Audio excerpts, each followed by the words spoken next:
Hello, hello. Sorry I'm a couple minutes late, guys. Had a little some technical difficulties. I'll wait a couple minutes until there's at least one person watching me.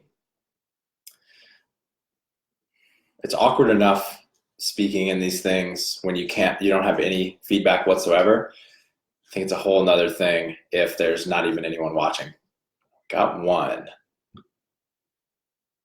Guys, please let me know if you can hear me.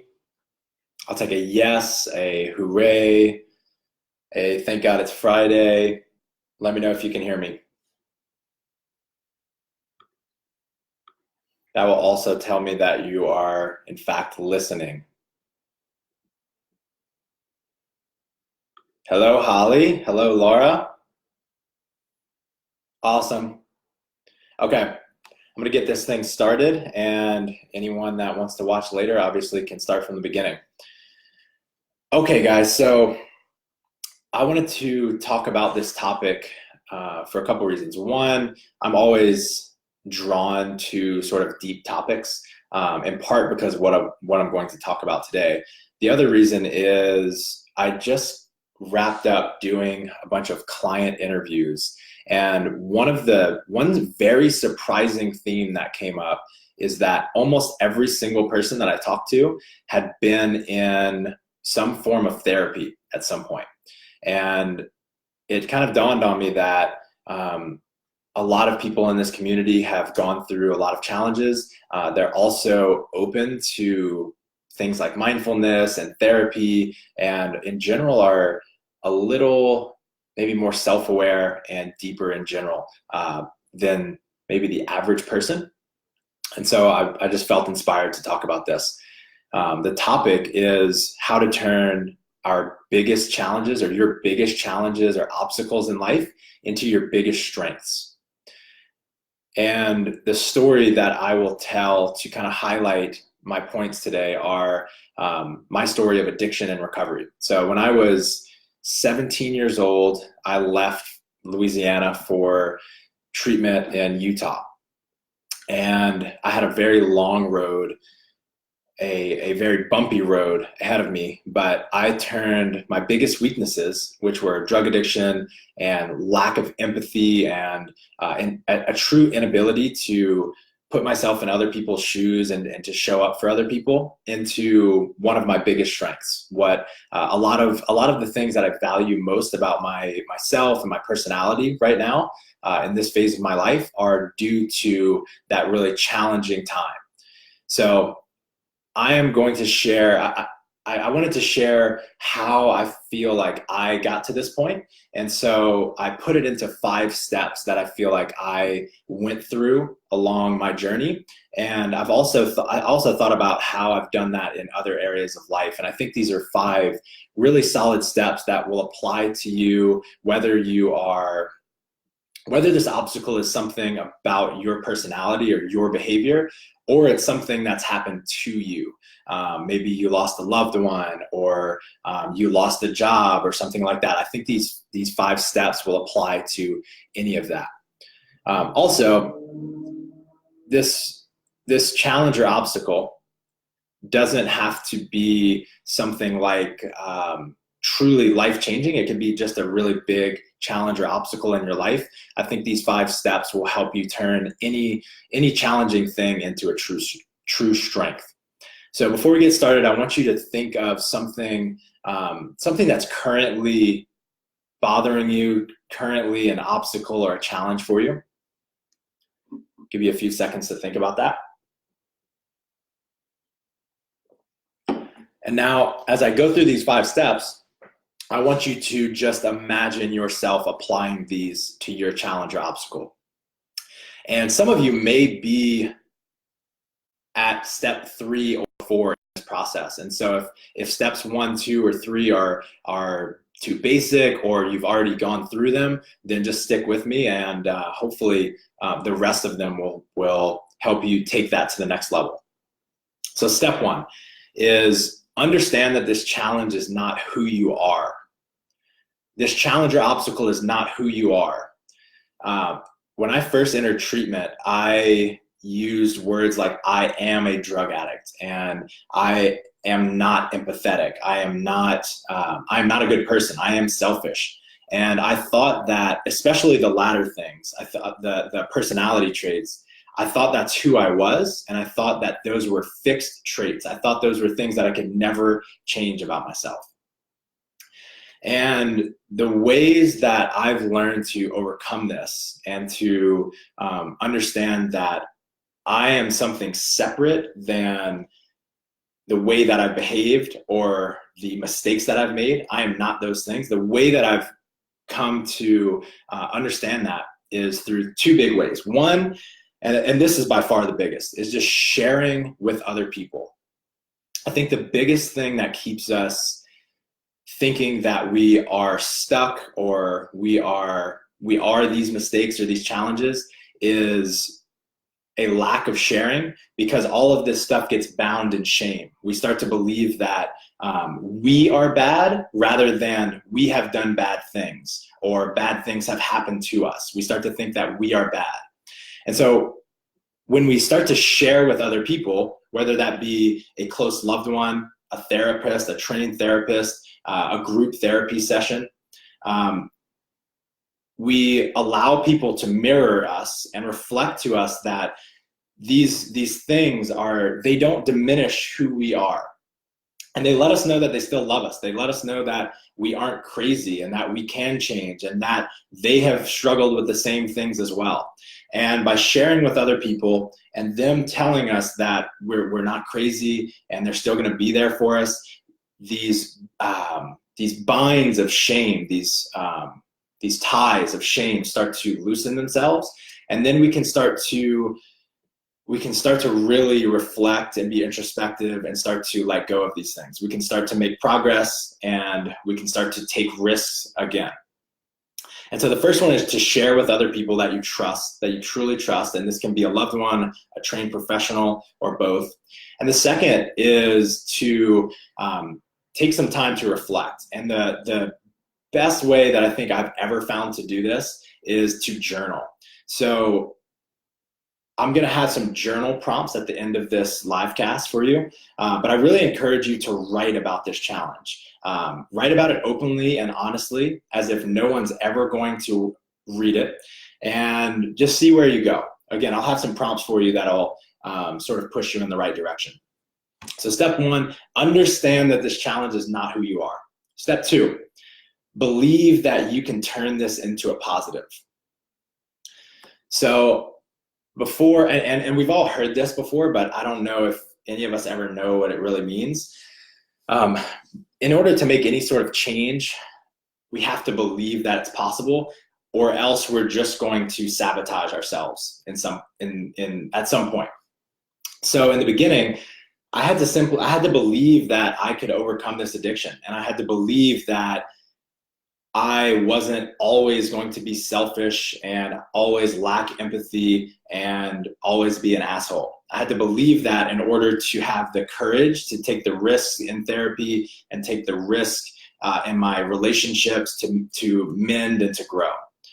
And the only way that I could do that at first was to look at others that have gone through the same exact thing as me and realize that if they can do it, so can I.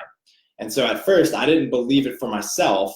I kind of leaned on other people and believed that if they could do it, so could I. So again, if this is something about your personality or behavior, then believe that you can change it. We don't know a ton about the human mind, but one thing that many scientists converge on, a lot of science converges on, is the fact that the brain is plastic. We can change just about anything about our personality or our behavior. So no matter how far down the path you've gone of self-destruction, believe that you can change this thing about you. And if it's something that's happened to you, try to look at it as this is something that's happening for me. Even if you've lost someone close to you or something terrible has happened to you, this could be the opportunity for you to build the skills to help people go through the hardest times in their lives. This could be the inspiration that you need to create art or music or poetry that moves people through the hardest times in their lives. And I don't say this to diminish any of those things. Losing a loved one is probably the hardest thing a human being can possibly go through. But I think that it can often inspire some of the most impactful action that human beings can put forth. So step 2 is believe that you can turn it into a positive. Step 3 is decide to take action. So I got to rehab when I was 17 years old, and in what was it, February. I went to one of those desert programs. And then I went to an inpatient treatment center in April, and my birthday was in July. So I'm turning 18. I'm going from a minor to an adult. So what happened was, it was April. I kind of played ball for about a month, and then it got really hard. Then the therapist and my fellow treatment kids, they started to learn how to push my buttons, and it became incredibly difficult. I got really depressed, really anxious, and in May of 2008, I completely shut down. I was just not willing to be vulnerable anymore. It was too painful for me, and I decided that I was going to wait it out. And when I turned 18, I was just going to leave. And so for the next 2 months, I literally did no therapy, no schoolwork. I would sit on my family therapy sessions while my parents and my therapist talked, and I would just remain silent. I was in a ton of pain, and I was just not ready to accept responsibility. Fast forward to my birthday, I have my bags packed, and I'm in my therapist's office, and I have a plan on how I'm going to get back home. I'm going to sell my iPod, and I'm going to get a Greyhound bus ticket. And then I call my mom, and just to let her know that I'm leaving. And the voice on the other end was the most pitiful thing I've ever heard. She was just breaking down, and she said, "I feel like my son is dying today." And that was the inspiration that I needed to decide to stay and to change. I just couldn't do it to my mom.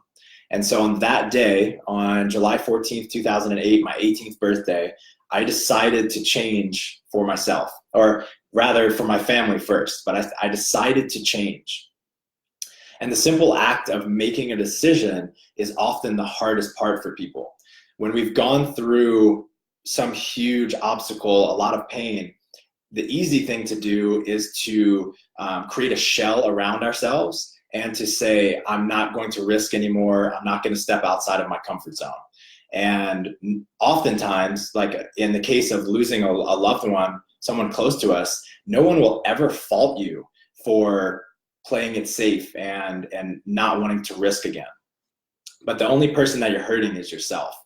So step 3 is deciding to take action. And what happens when we actually make the decision and we make the commitment is we immediately become a different person. As soon as I decided to stay in rehab, even though it was for my family at first, I was filled with all of this inspiration and courage to lean into the process, and my progress really catapulted. Obviously, because I wasn't doing anything before, but I was really inspired, and I had a lot of courage to do whatever it took to heal. So step 3 is decide to take action. Step 4 is make a growth plan, stick to it, and when you make mistakes, get back up. My plan was really simple, but it was incredibly time demanding. So when I got out of rehab, my plan was to go to 1 AA meeting a day, to not drink or use drugs 1 day at a time, and to work the 12 steps with a sponsor. So I don't have much else to share on this, but once you have made your decision, you have to decide what skills, capabilities, or habits you need to put in place to move in the direction that you want to.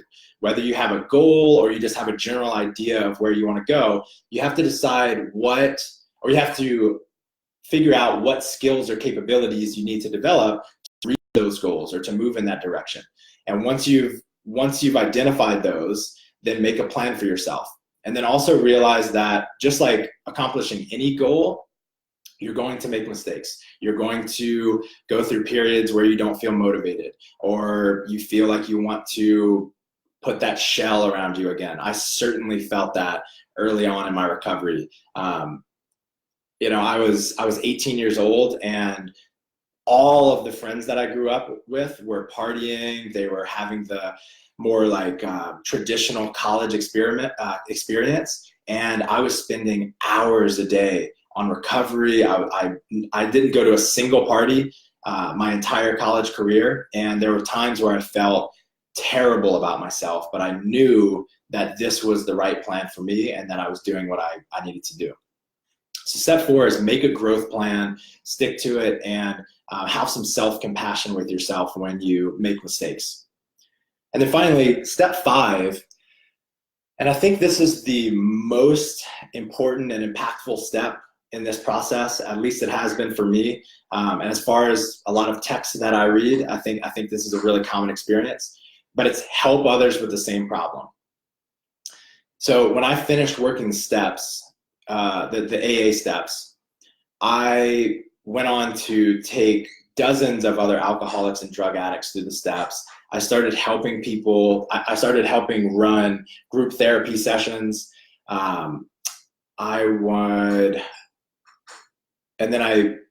In general, I developed some amazing skills of active listening and holding space for people in their hardest times. So again, I went from someone who was like, when I first showed up in rehab, there would be people just spilling their hearts out and being completely vulnerable. Everyone in the room is sobbing except for me. And it's because I lacked empathy. I couldn't go there with people. I couldn't open up, and I couldn't be vulnerable with people. I was also a heroin addict.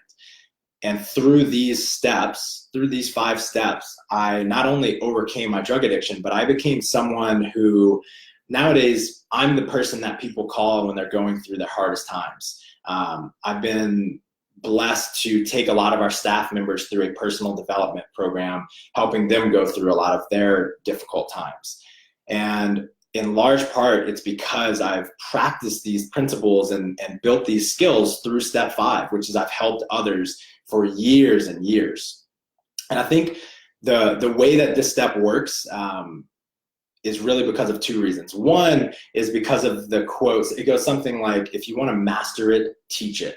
When you teach something or help others through something themselves, you're forced to look at it from a lot of different angles. You're forced to really internalize it on a new level. And throughout the years, I've had hundreds of hours of experience getting to teach this kind of stuff to people, which has helped me build these skills. Number 2 is, I think, one of the deepest parts of our psyches, one of the most important things for human beings, is that we give to others. And step 5 is 100% about giving to others. So not only will this help you really turn your biggest weakness into a strength, but it also allows you to serve other people. So what can you do next? I've got some journal prompts for you. And these 5 will correspond to the 5 steps. So the first is, who do I need to share with? So I had you think of your big obstacle or challenge right now. Who do I need to share this with? And you could start with yourself through just journaling about the obstacle in general. But who else do you need to share it with? Is it your therapist? Is it your wife or husband, a friend, a family member? Number 2, this is called a sentence stem. So it's the reasons I believe I can turn this into a positive are ... finish the sentence, and feel free to try it a few different times. Number 3 is, am I going to decide to take action?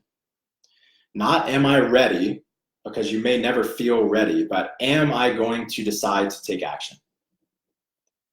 Number 4 is, what habits, skills, or capabilities do I need on this journey, and what's my plan for developing them? And number 5, if you've already done steps 1 through 4, who can you pay it forward to? Is there someone you know that's currently going through this same thing that you've gone through? Do you feel inspired to be a part of a group that's openly working on this? Who can you pay it forward to? Okay, guys, this has been some lessons that I've learned on how to take your biggest obstacle and turn it into your biggest strength. Thank you for joining me. I hope you guys have a great night.